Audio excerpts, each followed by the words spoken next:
Thank you, everybody, and welcome to Center Stage. Today's guest is a native of Toronto, Canada, who went from selling carpets to headlining in comedy clubs. After moving to Los Angeles, he quickly moved into acting, landing the role of Dr. Wayne Fiscus on the much-loved dramatic TV series St. Elsewhere. Known for his improvisational skills and unscripted depictions of his everyday life, he's been a fixture in television and on the comedy circuit for 3 decades now. His Emmy Award-nominated series Bobby's World ran for 8 seasons on Fox and now appears in syndication in over 60 countries. And in 2005, he became the host of the hit NBC game show Deal or No Deal. And in 2009, released a no-holds-barred memoir, Here's the Deal, Don't Touch Me, which chronicles his ongoing struggle with OCD, which is obsessive-compulsive disorder, and ADHD.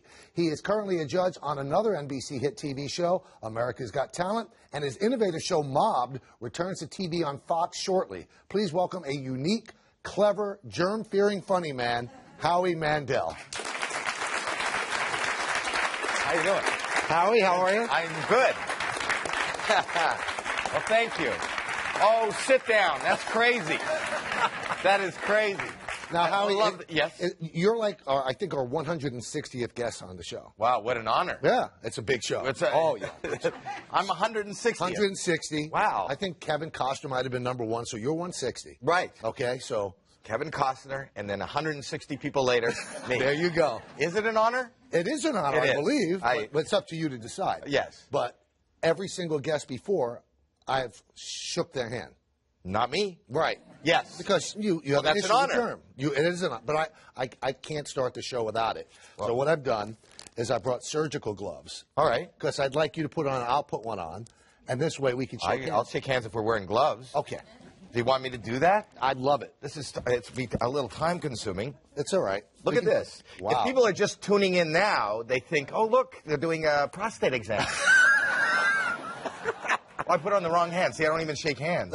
You'll shake this hand. I'll shake that hand. Yes, yes. Okay. Okay. Thanks for having me on. Thanks so much. Thank you. High five. High five. Let's just hold hands. Let's just hold hands and talk. All right. So let's talk about this.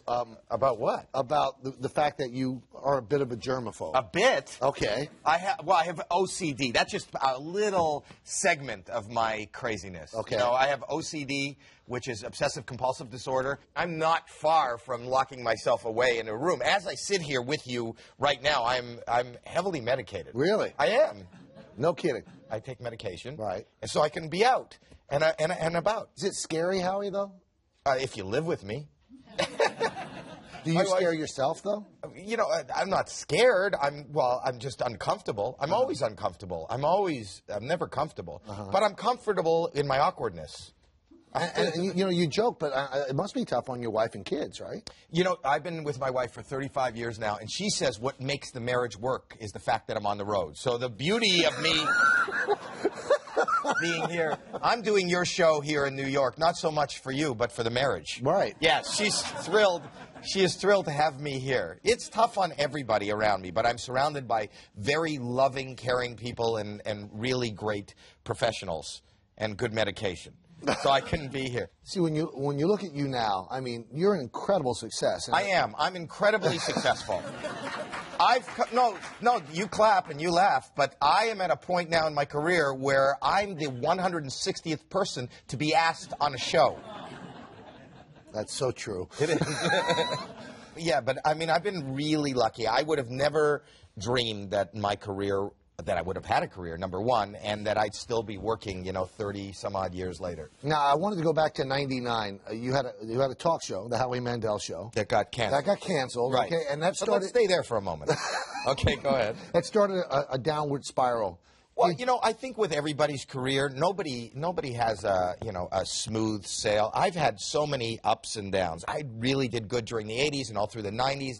And then, things were waning, which is... Does that scare you? I mean, because I guess all the people that we've spoken to, everybody has a little insecurity. Did you think, okay, this is it, I've ridden the crest and now it's over? I think that, I'm thinking that this moment. Really? No, but every job I have, every moment in show business, you think this is the last job, this is the last thing. Now, in 2005, you get Deal or No Deal. Not so easy. I got offered it, and I said no to it. I thought that was the nail in the coffin of my career. I said no 3 times. And then my wife said, "You idiot, take the deal." I did not see that as it was an hour of, there's no trivia, there's no skill, there's nothing. How do you open cases for an hour? I didn't see it as a show. But she told me she saw it, and she said, do it. And I said, she said, why wouldn't you do it? And I said, that'll kill my career. And she said, you're sitting at home. What career? But she did. She's always been honest. Yeah. Did anybody ever, like, as you're making decisions, go for it? They have like 700,000. Did you look at them and go, what a moron? Oh, the biggest skill I think I showed in hosting that show was to not throttle somebody. Because somebody comes up and they tell me, I've never owned a home, I'm in debt, I have 3 kids, and I say the banker offers you, $200,000, a life-changing amount, right?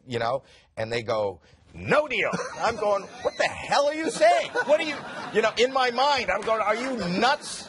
You've done nothing. You've done nothing. You stood here for 10 minutes.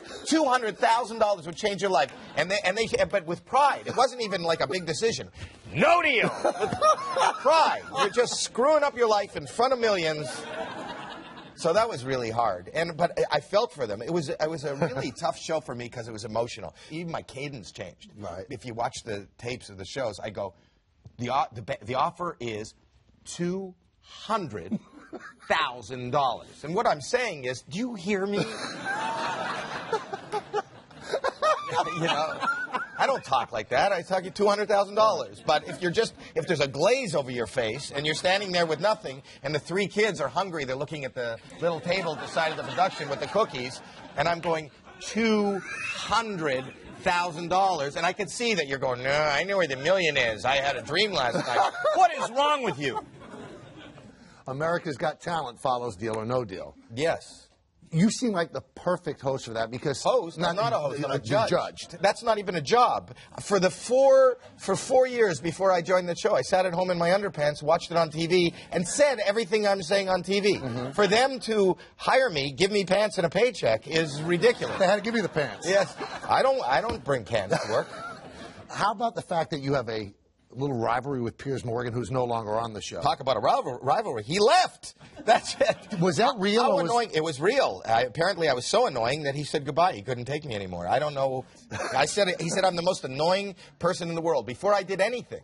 And then, so the next year, I made it my goal to make him an honest man and just tried to be the most annoying person in the world, and it worked. Didn't you barricade him in his dressing room? I did barricade him in his dressing room. I thought that was funny. I pushed the Coke machine in front of the dressing room door and then called rehearsal, and he couldn't get out. He didn't find it funny, but I have fun. I think I have the mentality of a 6-year-old. I do. That's why I enjoyed myself the other night at a Nick Swisher concert. You were at a Nick Swisher concert. Doesn't he have a kids album? Yeah. Yes. Believe. Believe. Yeah. I believed.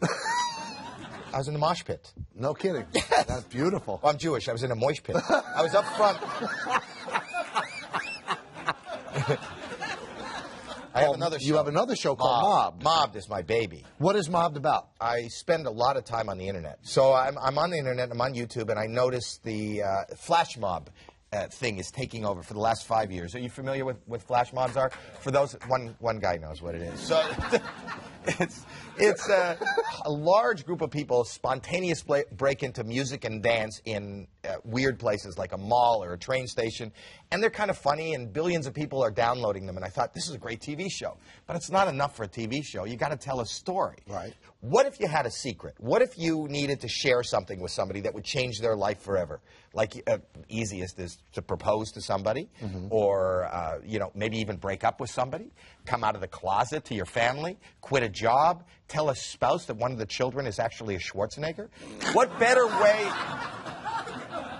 better way to do that, I thought, than unbeknownst to them, take that person that needs to hear this message to a public place and have 1,000 strangers break into music and dance and tell them this secret. Can you imagine that?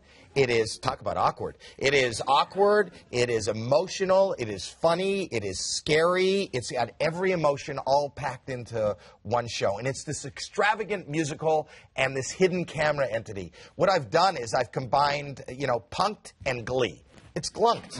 You've been glunked. You know, so, and it works. I'm very proud of it. I help develop it, I produce it, and I host it. We're going to go all the way back to Toronto, where it all began for Howie Mandel when CenterStage returns right here on Next.